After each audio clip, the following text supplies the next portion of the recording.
morning. Happy Tuesday. Welcome to Connection. Let's say our prayer of surrender this morning.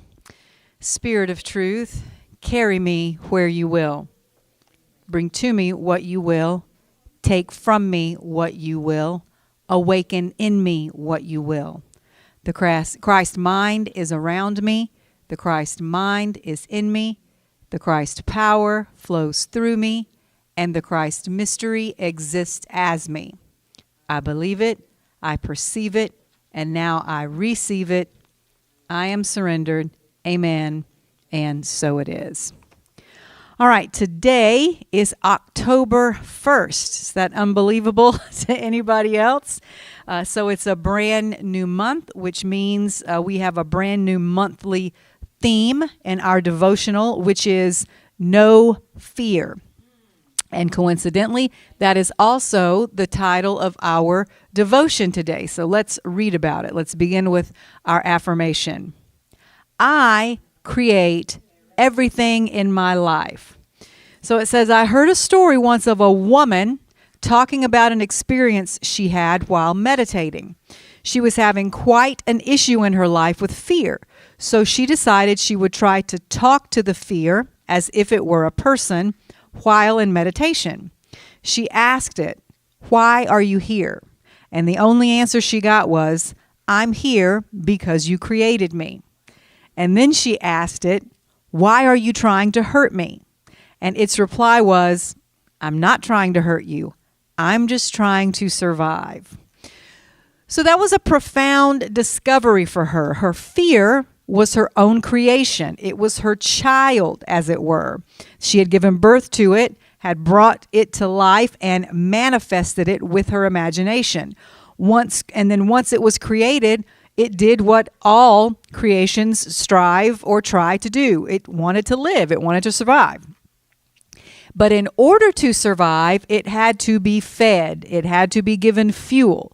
When she realized it was not this evil external entity out to get her, but merely a creation of hers trying to survive, she realized it was completely up to her to either continue feeding it or to let it starve.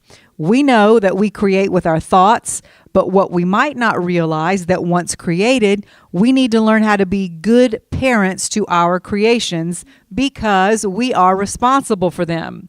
The most humane thing to do to those creations that are not serving our highest good is to put them out of their misery, which also ends ours. Okay.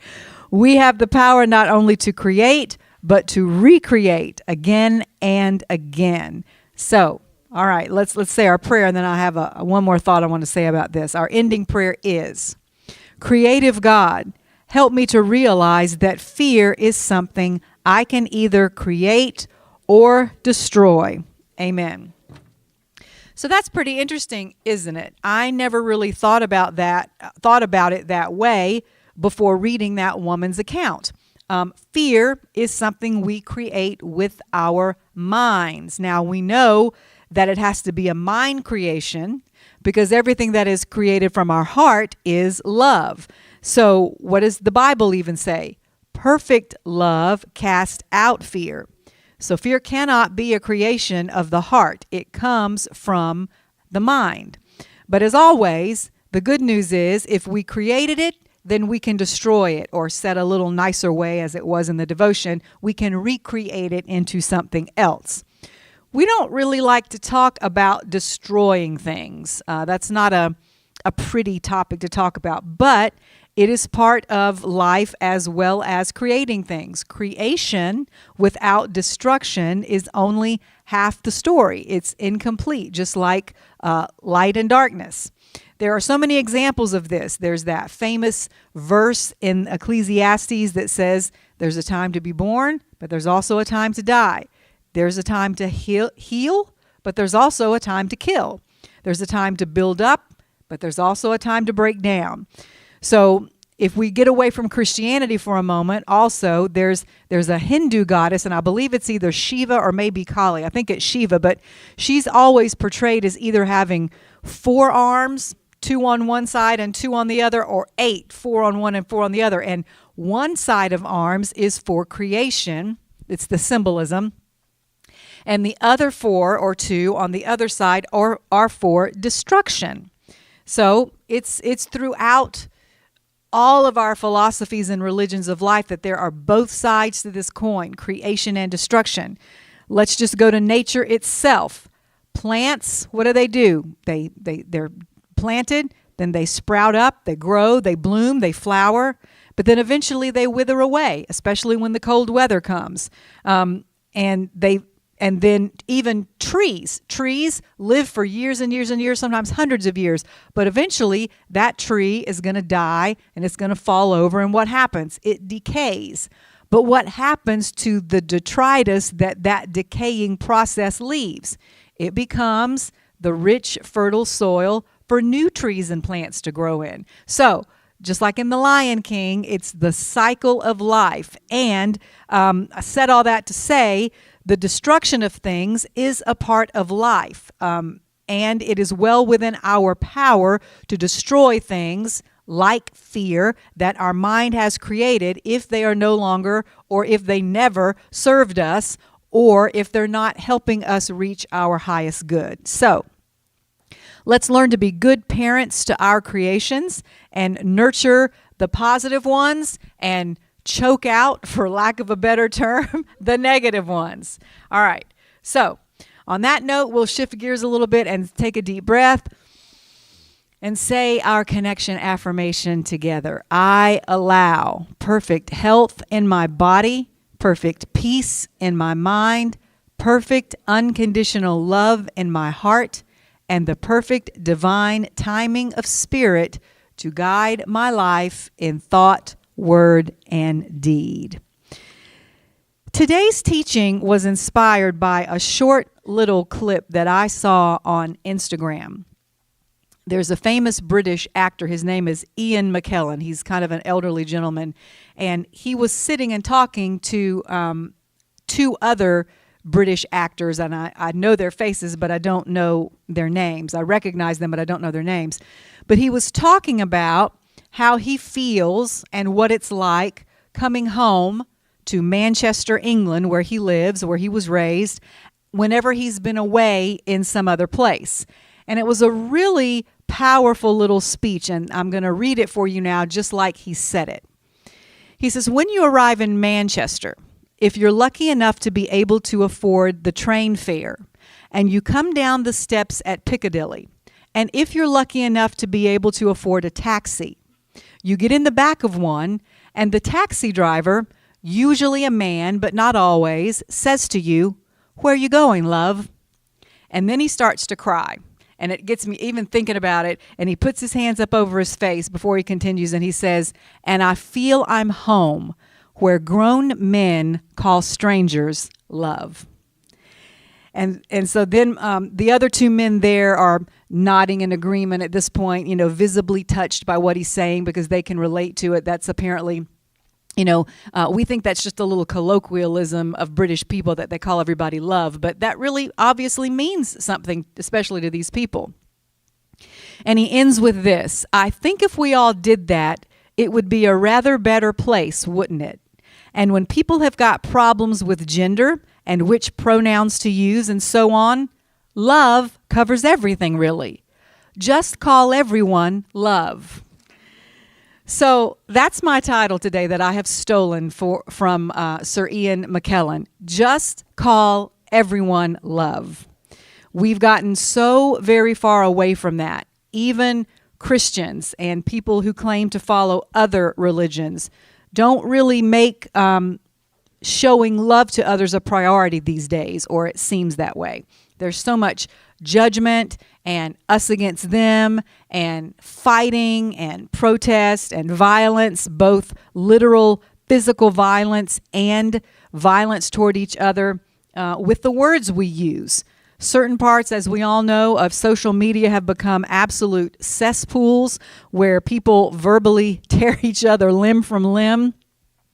People they don't even know, strangers, and we have managed to argue about every subject imaginable. It doesn't seem to matter how small it is. People will find a way to take sides and fight each other about it. So when Jesus was asked what the greatest commandment was, this was his answer. Love the Lord your God with all your heart, soul, mind, and strength. And the second is like it. Love your neighbor as you love yourself. On these two commandments hang all the law and the prophets. And when we read it like that, it sounds so simple, doesn't it? Love God, love others, easy peasy. But why can't we do it? It sounds very easy. We know it's the right thing to do, so why can't we do it? I want to read a short piece now by a philosopher whose name is Alan Watts that sheds some light on that question of why we can't do it. He says, the older you get, the more you come to understand that none of us are simple to be with. We all carry our own burdens, whether it's anxiety, past trauma, insecurities, or fears. And let me stop right here. This is not what he said, but all of those emotions, they don't just sit inside us. The reason that makes us not simple to be with is we act out on those emotions. Those emotions and that fear and anxiety and insecurity and past trauma, all of those things we carry inside us, eventually they come out and manifest themselves in our behavior. He says, the process of becoming who we are is chaotic and far from perfect. But that's the essence of being human. It's not about searching for someone who doesn't have baggage because that person doesn't exist. True love, true friendship, and genuine connection aren't built on ease. They are about finding someone who's willing to sort through the mess with you, side by side. It's about waking up every day and choosing each other despite the flaws, despite the imperfections, and creating a space where both of you can be vulnerable and unapologetically yourselves. That's what matters. We are all works in progress, and yes, sometimes we can be difficult to handle, but that's part of the journey. We don't bond through perfection. We bond through our shared struggles, our shared humanity. The cracks in our armor don't weaken us, they only make us real. And in that realness, true connection is born. So, that's why it's so difficult, because we're all human. And although it sounds like this piece was probably specifically written about romantic partnerships, it could also be true of friendships and family relationships, and even your relationship with a coworker or a neighbor, that neighbor you're supposed to love as yourself. So it's such a human trait and characteristic, though, that we have to label others. And labels always lead to separation. So let's talk about that for a few minutes. Here are a few quotes about the importance of not labeling, of not separating, of not othering. I'm using that as a verb, othering people. Here's the first one. Seeing yourself as a spiritual being without labels is a way to transform the world and reach a sacred place for all humanity. Next, truth is one. Sages call it by various names. It is one sun, which reflects in all ponds. It is one water that slakes the thirst of all. It is the one air which sustains all life. It is one fire that shines in all houses. Colors of the cows may be different, but milk is all white. Flowers and bees may be different, but honey is the same. Systems of faith may be different, but God is one. As the rain dropping from the sky wins its way to the ocean, so the prayers offered in all faiths reach the one God who is supreme. I love that. So when we remember that, and that's why you have a spiritual practice. That's why you have times of meditation. That's why you do daily devotion, because if you start your day reading things like that, it helps you remember when you want to manifest something out of that baggage you have. You'll stop and say, okay, or when someone else is doing it, when you're the recipient, when you are on the receiving end of someone else's bad behavior, you can look past it if you have started your day reading something like that and know, all right, this is not who they are. This is coming out of their baggage. So let me give a little compassion and forgiveness. All right, next quote. By feeling hateful in response to hate, I only contribute to the presence of hate in the world and bring myself into a much less God-realized place. But each time I, as an individual, act out of love rather than a negative emotion, it serves to raise the collective consciousness a bit. Choosing love in every circumstance is not always easy, but it is always worth it. All right, so why do we use labels? If labels separate us and are a distraction from our ultimate goal, which is to love our neighbor as we love ourselves and realize we're all one, then why do we continue to use them? Why are they so prevalent in our society? I was listening to someone talk the other day. I think it was a TED Talk, and they were speaking on this subject, and they described labels as powerful, automatic, and resistant to change. And I agree with that. So we begin this habit, and that's what it is. It's a habit of labeling very early. Now, I mentioned this last week, and I'm going to repeat it, but I'm going to elaborate on it, on this idea that I began last week that I've actually talked about before a little more now. When any woman you know gets pregnant, what is the first thing people want to know? Is it a boy or is it a girl? We immediately want to know what to label the baby. When someone asks the question, what is she having? The answer is usually never a baby, unless someone's being sarcastic. It's just understood that the person asking the question is looking for the answer, it's a boy or it's a girl. And the answer to that question sets that child up for a whole lifetime full of things we have decided go with or are appropriate for each of those labels, either a boy or a girl. And that label can affect what kinds of toys that child gets given and plays with. It can affect what color crayons that child uses or what color his or her room is decorated in. By the time the child gets to high school, it could affect which sports that child is allowed to play. Football is for boys, gymnastics is for girls. That's the common thread because what we think. Eventually, it might even affect things like whether that child decides to become a doctor or a nurse. So that's how deeply labels are entrenched in our culture and how much they steer people's lives from the time of their very birth. I heard this quote the other day and it made me stop and say, whoa, that's true. It said, we tell our boys to go out and be great while we tell our girls, stay safe. Our culture is such that our girls cannot even think about what they want to do or even who they want to be because until they have dealt with that first priority of keeping themselves safe. There's an extra layer present there that's not so much there for boys in some ways, but not so much. And so this is a subtle way we use to separate the genders. It sounds very awkward to our ears because it's not what we're accustomed to hearing.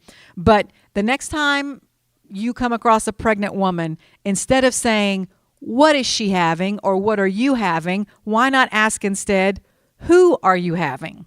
Okay, so that should actually be the question, even though it sounds weird, but we could normalize it if we want to. We put all of our emphasis now on the gender. Is it a boy?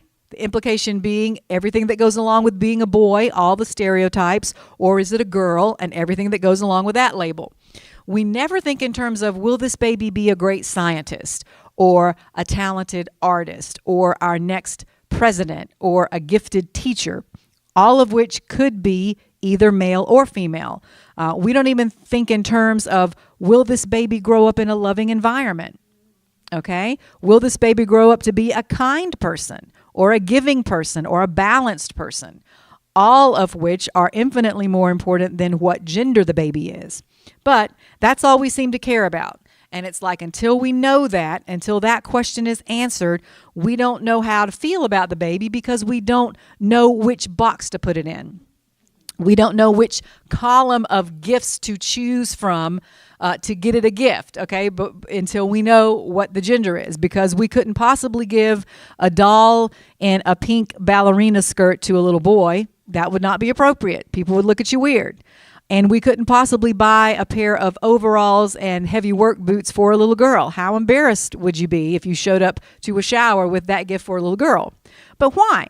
Why do we think that way? What if the little boy likes playing with dolls? What if the little girl is more comfortable in overalls and boots than she is in a dress with ruffles? I know for a lot of my childhood, I'm a very girly girl, but my mom, as most of you know, is off the charts girly girl. So there was a lot of times when I was a little girl, I wished I had been in overalls and tennis shoes rather than the endless ruffles that she had me in with matching Mary Jane shoes, patent leather.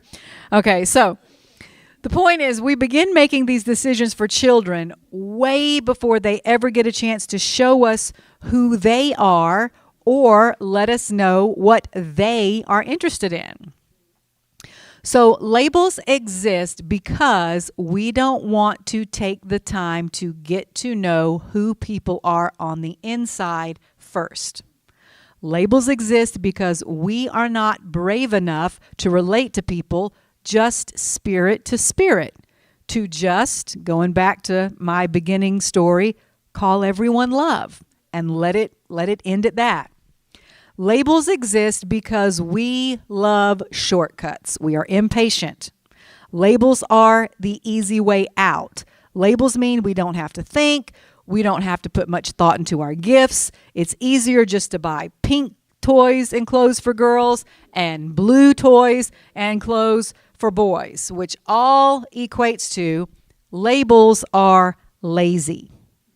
But love is not lazy. Love does not need labels. Only our ego needs labels. Labels are a distraction from love. And if we have decided that we want to live our lives filtering everything through love, and if we have decided that we want to build everything in our lives on a foundation of love, then we're going to have to drop the labels. I'm going to read now from a talk I listened to recently called Free Your Mind, Drop All Labels. It says, the world is full of labels defining what something or someone is or is not. Labels help the human mind to sort things into boxes and to differentiate and separate. Although it is not obvious, the spiritual world is also full of labels. While labels are important at the beginning of our journey to help us understand where we are in our process, at some point it is vital for us to drop them, detach, and move on. Yet this is where many of us remain stuck by developing an identification and an attachment to a certain label, i.e. Christian, Hindu, Buddha, Muslim, Jewish. Labeling ourselves and others creates separation, which leads us away from true oneness and takes away our freedom. True freedom means to be free from all conditioning, all attachments and identifications, and all labels. The spiritual ego is a tricky one. The ego loves to create stories, and to every label, a story is attached so that we can identify or disidentify with it. The ego mind always needs identification. It cannot stand the idea of just being and doing without a label or a defined role. So the ego doesn't like just calling everyone love, okay? Because that's not a mechanism for that it understands.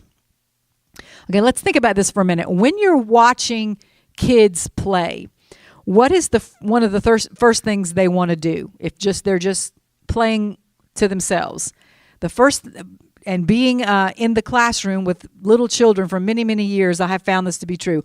One of the first things little children want to do when they're playing is to define roles. I want to be the mom. I want to be the dad.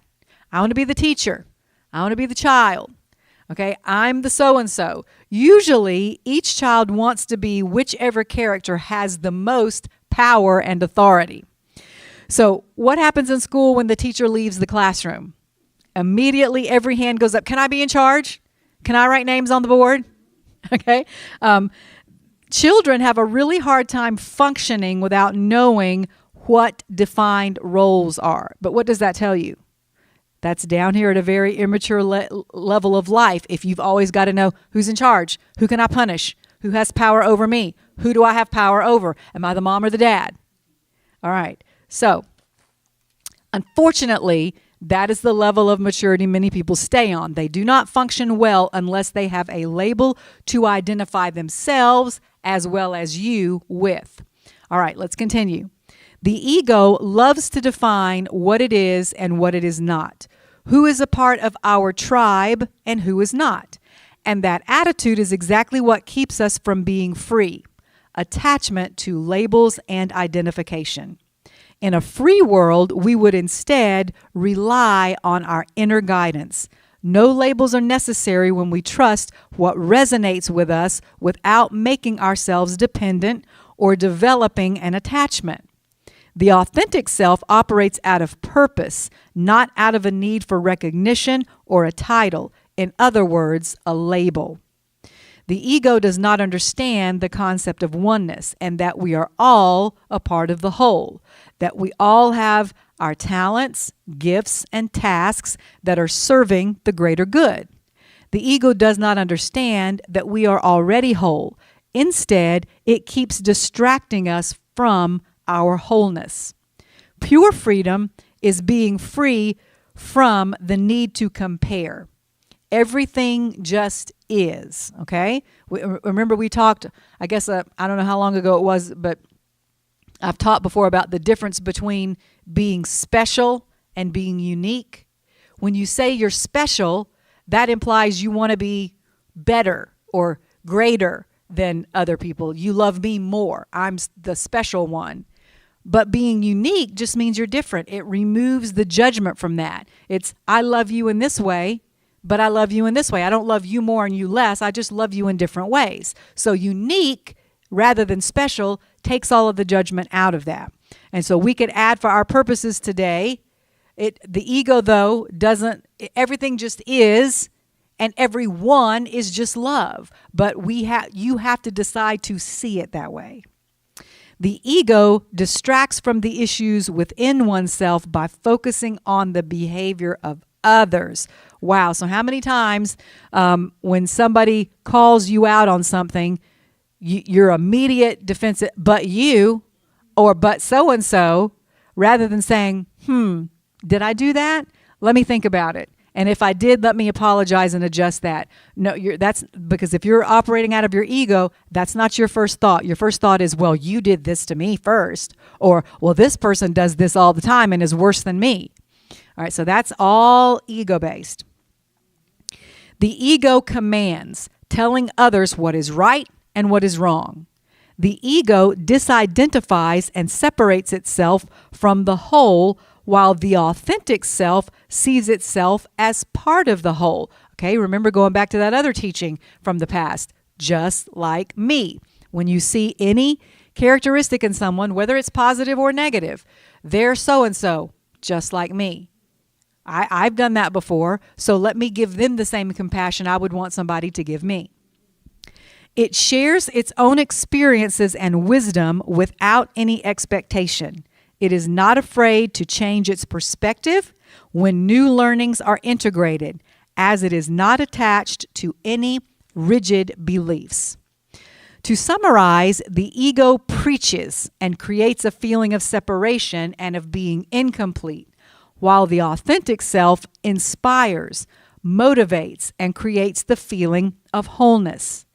Being in the authentic flow is surrendering to and accepting that nothing is constant. There are times we stand still and times we move, times we hold on and times we let go, times when we know and times when we don't know. Or as we talked about earlier in the devotion, times that we create and times that we destroy or recreate. When we get in touch with our inner guidance system, we know what resonates. No story or label need be attached. No identification necessary. That is true freedom and self-empowerment. Okay, so that's the danger and the lower octave, the ego-based use of labels. But let's flip the coin over and now see, can labels serve a higher purpose? I'm glad you asked, because yes, they can. Let's talk about that for a minute. For this, I want to refer to some ideas given in a talk by a man named Billy Ward, who is a former NFL quarterback for the Baltimore Ravens, who, after his career as a football player, became a theology teacher and a football coach at an all-boys prep school. And he has some interesting insights and also a little exercise that he asks his audience to do that shows us how we can use the power of labeling for good. He begins like this. Here's the deal. Life is really all about love. And I'm not just saying that because I'm the father of a newborn baby. I'm saying that because in my capacity as teacher, therapist, and coach, what I've witnessed and experienced is this. When people choose love, they always choose right. All right, so we're going to keep going back to this theme. Again, just call everyone love and let it be more than just a name. Let it be more than just a colloquialism. Really try to see them through the eyes of love in a loving way. Back to Billy.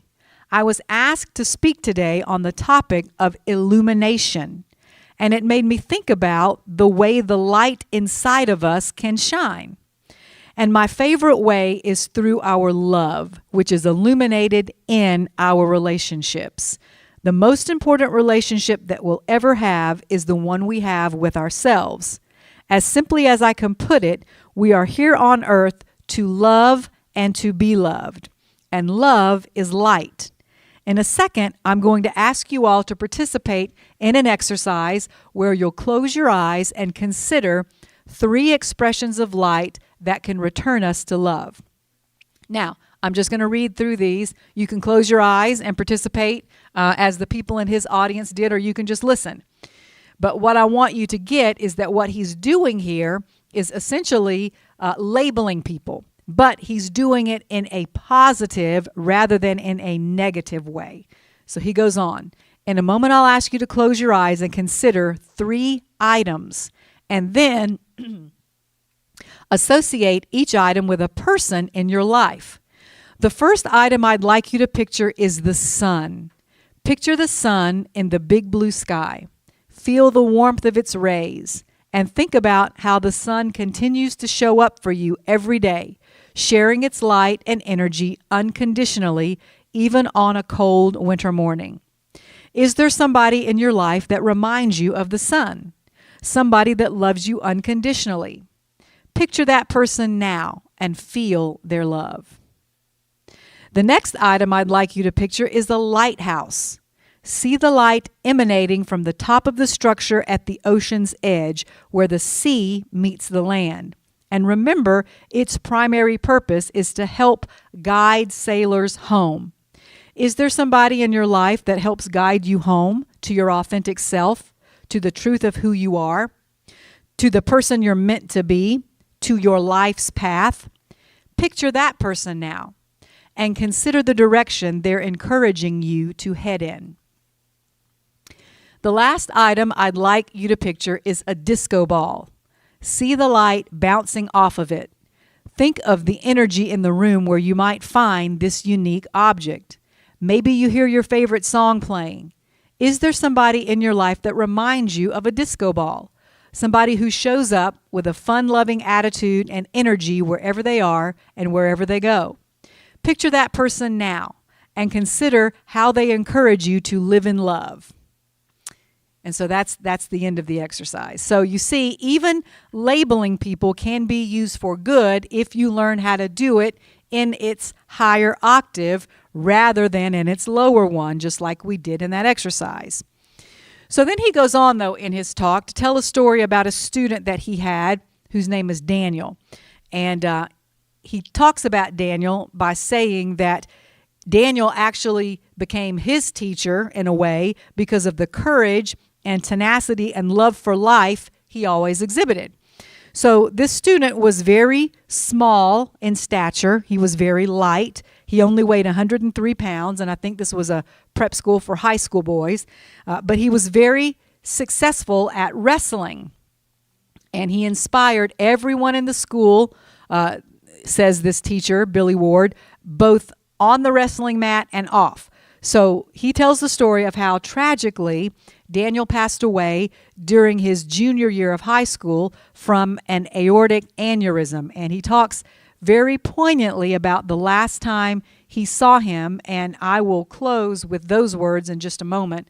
But before I do, I want to also mention that at a certain point in his talk, he had the audience close their eyes again and repeat the exercise he began with, except this time he asked them to picture 3 people in their lives who needed them to be the sun, or to be a lighthouse, or to be a disco ball. And then he encouraged them to be that for those people. So again, it is possible for us to use labels for a higher purpose. So who is it in your life who needs you to label yourself as either their sun, or their lighthouse, or their disco ball? So think about that for a minute. And after we have thought about that, I hope everybody had those people in their mind and that you will endeavor to be that for those people. But now we're going to move on. Let's move out beyond specific people in our lives and broaden it out to everyone. Everyone you meet can benefit and will benefit from you calling them and seeing them as love. Like back to the beginning, everyone's going to benefit from that, whether you know them or not. Because as Billy Ward said earlier in his talk, and as I've been trying to convey through all the examples in this teaching today, he said, life is really all about love. And when people choose love, they always choose right. So now I will close with the final words between Billy Ward and his special student Daniel. He says, riding home that night, I quietly recalled my last conversation with Daniel. He had come to visit me in my classroom, and on his way out of the room that morning, he turned and looked at me over his shoulder in his cool little way and waved as he said, "See ya around, Mr. Ward." Daniel died early the next morning. A couple of weeks later, I thought I saw him at school, but it was just another student sitting with his back to me who looked a little like Daniel. And when he stood up, I obviously realized it wasn't him. But the message to me that morning was loud and clear as I remembered Daniel's last words to me. The same love and light that I had witnessed and experienced in Daniel could be found in everyone and in everything. And so I began to look for that love I had seen in Daniel all around. So he was actually right when he said, "See ya around," because the same love that was in him is in us all. I now never pass up an opportunity to tell each of my students how much goodness is in them and that they are truly worthy of love and belonging just the way they are. I also tell them that once they begin to open themselves to love, they'll see it everywhere, creating a peace, a freedom, and a truth that will shift their entire experience of life. If each of us can make an effort to love and be loved without any conditions, without any labels, unless they're the good ones, we will bring a whole new level of meaning to our relationships and see how we can receive love and light from the suns, the lighthouses, and the disco balls in our lives, and then turn around and be those things in someone else's life. So beautiful. I love that talk that he gave. So in the climate that we find ourselves in today, that Sir Ian McKellen referred to, that can sometimes be confusing with all the labels that are thrown around. I'm just going to say a few. He, she, they, them, Republican, Democrat, Independent, American, Christian, atheist, gay, straight, bi, trans, patriot, pro-life, pro-choice, Trumper, libtard, anti-vaxxer, science denier, criminal, undocumented, elitist, snowflake. I could go on and on. This is what we call each other. This is what we have devolved into calling each other on a regular basis. How about just call everyone love? If we all did that, it would be a rather better place, wouldn't it? Amen. All right. Let's stand up and sing our final song. And before we start, I'll just remind you that this is a very important week. It's our conference beginning Thursday night through Sunday, and Sunday is Harvest Sunday, our anniversary Sunday. What is it, 64? It will be the 64th anniversary of our church. So very important services, celebrations that you will not want to miss. Yes, blessed always, blessed always, for the arms of God surround us.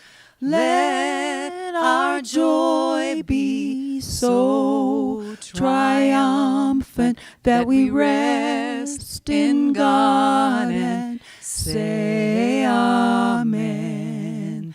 Blessed always, blessed always, for the arms of God surround us. Let our joy be so triumphant that we rest in God and say Amen. Have a great week. I love you. Be at peace.